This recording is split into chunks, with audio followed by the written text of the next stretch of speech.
విజయవాడలో వాహనదారులు ట్రాఫిక్ నిబంధనలు తుంగలో తొక్కుతున్నారు.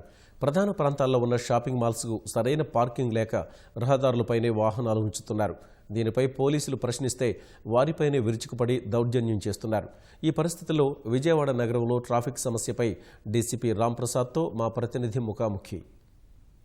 నగరంలో వాహనదారులు పోలీసులపైనే తిరగబడుతున్నారు. అక్రమంగా పార్క్ చేసిన వాహనం తీయమన్నందుకు లాకా వెంగళరావు యాదవ్ అనే వ్యక్తి పోలీసులపైనే వాహనాన్ని పోనించిన సందర్భం గత రాత్రి చోటు చేసుకుంది. ప్రస్తుతం మనతోటి దానిపైన మాట్లాడేందుకు డీసీపీ రాంప్రసాద్ గారు ఉన్నారు. వారిని అడిగి తెలుసుకుందాం అసలు ఏం జరిగింది. నిన్న రాత్రి సంఘటన జరిగింది, అసలు ఏం జరిగింది? మీకు అందరికీ తెలుసు, విజయవాడ అనేది ఇరుకిరుగ్గా ఉన్న రోడ్లు అండ్ బందర్ రోడ్ అనేది మెయిన్ రోడ్ అండ్ విఐపీస్ అంతా తిరిగే రోడ్డు. అండ్ గత 2-3 నెలలుగా కూడా ఈ రోడ్లో పార్కింగ్ అనేది రోడ్ల మీద చేయొద్దు, మీరు ప్రత్యేకంగా పార్కింగ్ లాట్స్లో వెహికల్స్ పార్క్ చేసుకోవాలి, including customers and self owners vehicles కూడా ఇన్సైడ్ పార్కింగ్ లాట్లో పెట్టుకోవాలని చెప్పడం జరిగింది. నిన్న సాయంత్రం కూడా మాకు విఐపీ ప్రోగ్రామ్స్ కూడా ఉన్నాయి. అలాంటి టైంలో మా local CI traffic CI Subbaraju ఇక్కడ లాకా షాపింగ్ మాల్ అని జస్ట్ ఇక్కడ మిడ్ సిటీ హోటల్ పక్కనే ఉంటుంది, అక్కడున్న ఆపిన ఒక సఫారీ వాహనాన్ని అక్కడికి వెళ్ళి సైరన్ వేసి వెహికల్ని ఇక్కడ రిమూవ్ చేయాలని చెప్పడం జరిగింది. వాళ్ళు దాని పట్ల చాలా చెప్పడం స్పందించకపోయిన పరిస్థితుల్లో కానిస్టేబుల్ లోపలికి వెళ్ళి ఆ ఓనర్ని కానీ ఆ కన్సర్న్ వ్యక్తిని కానీ పిలిపించడం జరిగింది. అంతటా ఓనర్ వెంగళరావు యాదవ్ అనే ఓనర్ బయటకు వచ్చి పోలీసుల పట్ల విసురుగా ప్రవర్తించడం, మేము తీయము, ఏం చేసుకుంటారో చేసుకోండి అన్నట్టు చాలా దురుసుగా సమాధానం చెప్పినట్టు చెప్పారు.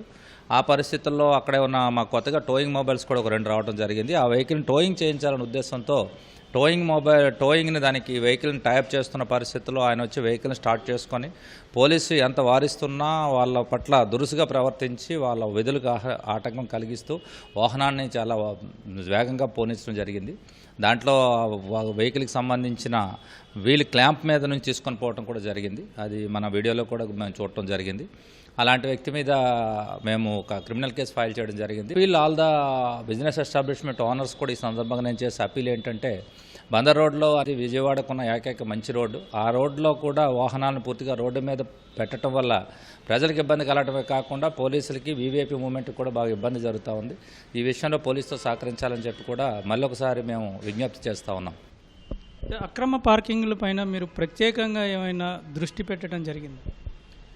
అక్రమ పార్కింగ్ అనే లేదండి, పార్కింగ్ అనే ప్రాబ్లమే ఇక్కడ ఉంది. అంటే వాళ్ళకున్న కమర్షియల్ ఏరియాలో ఏది పెర్మిషన్లో, మున్సిపల్ పెర్మిషన్లో, బిల్డింగ్ ప్లాన్లో ఉంటుందో ఆ ఏరియాని వాళ్ళు కమర్షియల్గా కన్వర్ట్ చేయటం వల్ల ఆ వెహికల్స్ అన్నీ కూడా ఫోర్స్ఫుల్గా రోడ్డు మీద పెట్టాల్సిన పరిస్థితి ఉంటుంది. అది ఆ బిల్డింగ్ ప్లాన్ వైలేషన్స్ అనేవి రిమూవ్ చేసి ఆ పార్కింగ్ ఏరియాస్ కనుక పార్కింగ్ వాళ్ళ కస్టమర్స్కి కానీ ఓనర్స్ కానీ పెట్టుకునే పరిస్థితిలో ఈ ట్రాఫిక్ సమస్య తీరిపోతుందండి. అక్రమ పార్కింగ్ అనేది ఉంటుంది, బట్ వాళ్ళకున్న కమర్షియల్ ఎస్టాబ్లిష్మెంట్లో వాళ్ళకి డిజైన్డ్ ఏరియాలో పార్కింగ్ కానీ ఉపయోగిస్తే తప్పకుండా ఈ సమస్య పరిష్కారం అయిపోతుంది. ఇది డీసీపీ రాంప్రసాద్ గారు చెప్తుంది. మొత్తం మీద వాహనదారులు ఎటువంటి నిబంధనలు పాటించకపోయినా వారిపైన కఠిన చర్యలు తీసుకుంటామని చెప్తున్నారు. గత రాత్రి జరిగిన సంఘటన పైన ఎవరైతే దురుసుగా ప్రవర్తించారో ఆ వ్యక్తి పైన పోలీసులకు కూడా ఫిర్యాదు చేశామని, అతనిపైన క్రిమినల్ యాక్షన్ ఖచ్చితంగా తీసుకుంటామని చెప్తున్నారు. కెమెరామెన్ సోమేష్తో జయప్రకాష్, ఈటీవీ న్యూస్, విజయవాడ.